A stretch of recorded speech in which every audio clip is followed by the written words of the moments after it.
Good morning, everyone. Every day, Arizona is impacted by human trafficking, child sex trafficking, and drug trafficking across our southern border. In brazen violation of our nation's laws, drug cartels have attacked the health and safety of every American, often with sophisticated operations that ship dangerous illegal drugs into our country. This assault has been relentless, and no community in Arizona has been spared from the devastation of the opioid epidemic or drug addiction.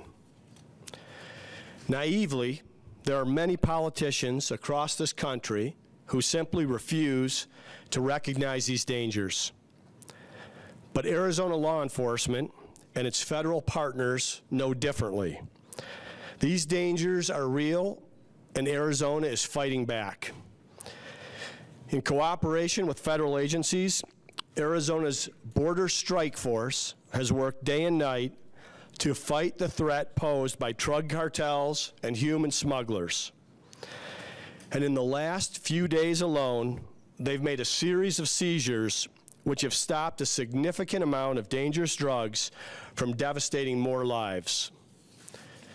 On September 8th, during a traffic stop on Interstate 10 near Casa Grande, the Border Strike Force seized 52 pounds of methamphetamine. Then on September 12th, they made another traffic stop on I-10 in the Marana area, resulting in the seizure of nearly 123 pounds of meth.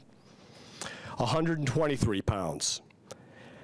Then the very next day, during a traffic stop on Interstate 8 in the Yuma area, they seized another 50 pounds of meth, along with 1 pound of fentanyl. I want you to think about that for just a moment. With just 3 traffic stops, the Border Strike Force seized nearly 225 pounds of methamphetamine and enough fentanyl to kill 227,000 people. And these seizures represent just a fraction of the assault that Arizona and the American people are under every single day. I want to thank the Border Strike Force for the good and heroic work they're doing, and for Colonel Frank Milstead for the work that they are doing protecting the state of Arizona and our communities. And I also want to thank all the people who risk their lives on the front line of this fight to keep us safe. Local and state law enforcement, our sheriffs, our federal partners at ICE, Customs and Border Protection, and the Department of Homeland Security. These brave men and women work tirelessly around the clock, facing dangers we will never see. The work of law enforcement is too often thankless, and I want to thank all of you to know that Arizona appreciates everything you do to keep us safe. And with that, I'll turn it over to Colonel Frank Milstead to share more on these recent seizures. Colonel? Thank you, Governor. Good morning. Thank you all for coming out to talk about this a little bit. You know, I sit here behind the dope, the drugs, and it doesn't look like much. But if you realize encapsulated in each of those plastic wrap containers are the addictions and deaths of Americans. It's narcotics terrorism at its highest level.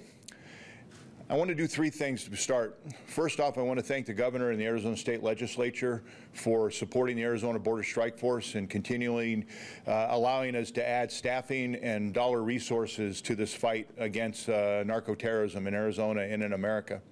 The second thing is my relationship with Customs and Border Protection, the day in, day out work that we do with them, and that cooperative effort between Border Patrol and Customs also is what makes us successful.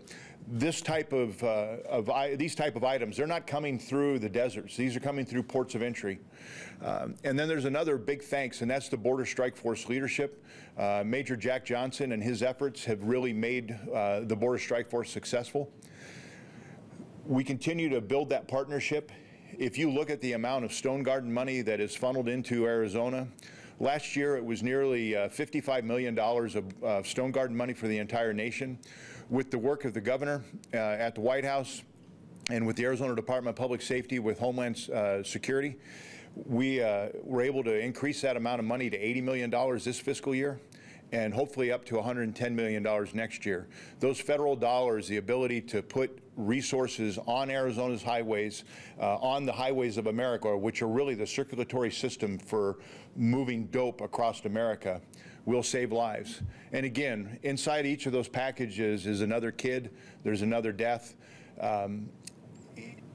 If you're a parent who has a kid that's addicted or have lost a child, you understand. But they will keep pushing this into America as long as there's an appetite. And for the first time ever, last year, there were more deaths because of drugs, because of narcotics, than there were because of automobile accidents. Nearly 47,000 Americans killed because of what's in those packages. There's two bad things you can do in your life. And one of them is to try to put meth into your body and think that it's a one-time event. And the other one is opioids. You will become addicted, and you will either end up in prison, you will end up dead, or you will end up with a lifetime of addiction. Again, thank you to the men and women of the Arizona Border Strike Force.